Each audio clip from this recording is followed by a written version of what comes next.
భారత స్వతంత్ర ఉద్యమ కాలంలో ఉద్యమకారులకు మనోబలాన్నిచ్చి సామాన్యులను సైతం సమరయోధులుగా మార్చినటువంటి గీతం. అహింసాయుత పద్ధతిలో కొనసాగిన భారత స్వతంత్రోద్యమానికి రణ నినాదంగా మోగినటువంటి గీతం అదే వందే మాతరం, వందే మాతరం.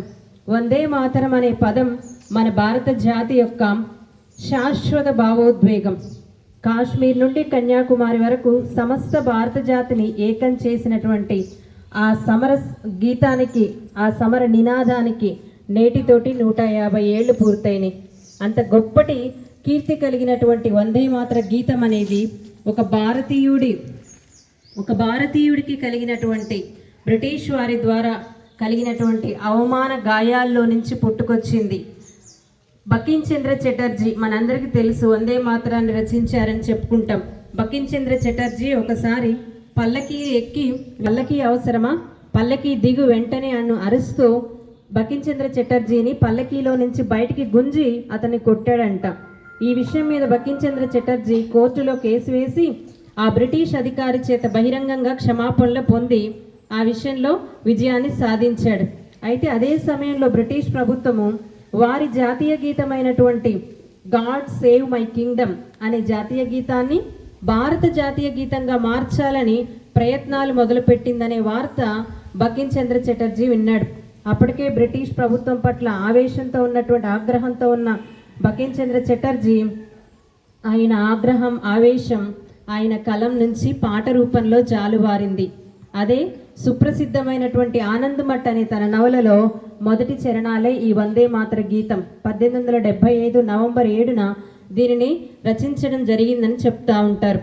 మరి ఇంతకు మనం ప్రతినిత్యం పాడేటువంటి వందే మాతర గీతం భావం చాలా మధురంగా ఉంటుంది.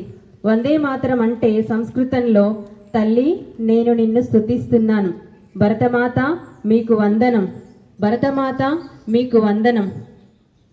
తెల్లని తీయటి నీటితోటి, కమ్మటి పండ్లతోటి, చల్లటి గాలులతోటి, పచ్చని పైరులతోటి విలసిల్లే భరతమాత నీకు వందనం.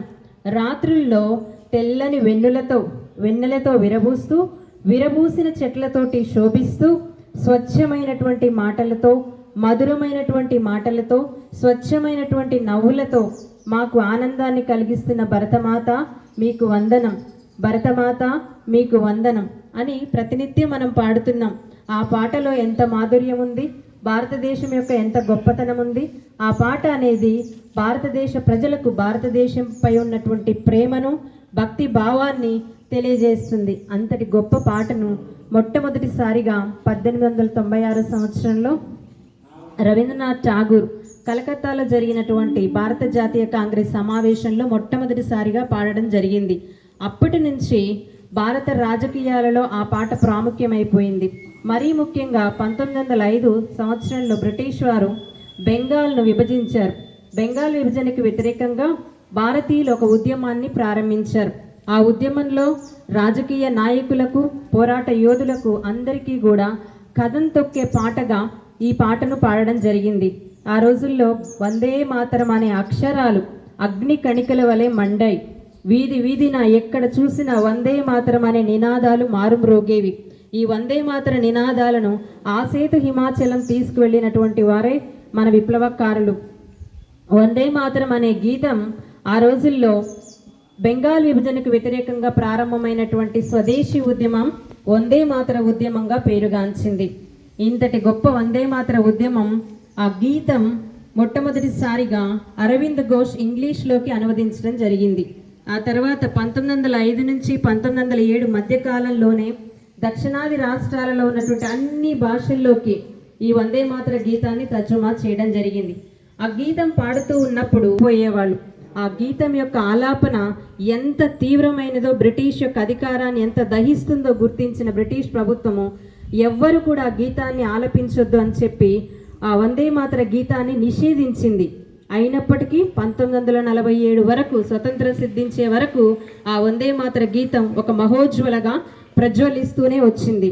1947 ఆగస్టు 15న మనకు స్వతంత్రం వచ్చినప్పుడు ఆ గీతం మీద ఉన్నటువంటి నిషేధాజ్ఞలన్నీ తొలగించబడ్డాయి. మొట్టమొదటిసారిగా స్వతంత్రం వచ్చిన రోజునే వందే మాతర గీతాన్ని ఒక విజయ గీతంగా ఆకాశవాణిలో వినిపించడం జరిగింది. అదే రోజున ప్రఖ్యాత సంగీత విద్వాంసుడు పార్లమెంటులో ఓం ప్రకాష్ పార్లమెంటులో పాడి వినిపించడం జరిగింది. అంతటి గొప్ప కీర్తి కలిగినటువంటి పేరు ప్రఖ్యాతులు ఉన్నటువంటి ఐక్యమత్యానికి నిదర్శనంగా నిలిచినటువంటి వందే మాతర గీతాన్ని 1950 జనవరి 26న భారత రాజ్యాంగ సభ ఇక మీదట వందే మాతరాన్ని గేయంగా పాడుకోవాలని, జనగణమనతో పాటు సమానమైనటువంటి హోదా, గుర్తింపు, గౌరవం ఇవ్వాలని రాజ్యాంగ సభ తీర్మానించడం జరిగింది. మనకు తెలుసు బీబీసీ వరల్డ్ నిర్వహించినటువంటి అంతర్జాతీయ సర్వేలో ప్రపంచంలో ప్రఖ్యాతిగాంచినటువంటి పేరు పొందినటువంటి జాతీయ గీతాలలో ఐర్లాండ్ తర్వాత మన వందే మాతర గీతమే 2వ స్థానంలో నిలిచింది. వందే మాతరం అంటూ ఆ రోజుల్లో ఉద్యమ కాలంలో ప్రజలు ఎంతోమంది ప్రాణాలు వదిలిపెట్టారు. బ్రిటిష్ వాళ్ళు తూటాలు ఎక్కువ పెడితే కూడా వాళ్ళ ప్రాణాలను సైతం లెక్క చేయకుండా వందే మాతరం అంటూ బ్రిటిష్ వాళ్ళకి ఎదురు వెళ్ళారు. వందే మాతరం పేరుతోటి అనేకమైనటువంటి పత్రికలు నడపబడ్డాయి, స్వచ్ఛంద సంస్థలు ఏర్పాటయ్యాయి, ప్రభుత్వ పథకాలు కూడా ఏర్పాటు చేయబడ్డాయి.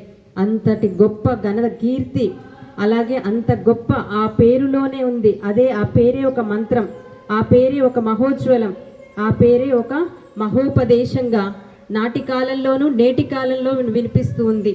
అంతటి గొప్ప ఘనత కలిగినటువంటి వందే మాతర గేయాన్ని మనం ప్రతిరోజు పాడుతూ భారత జాతి యొక్క గొప్పతనాన్ని సగర్వంగా ప్రపంచానికి మనం చాటి చెప్తున్నాం.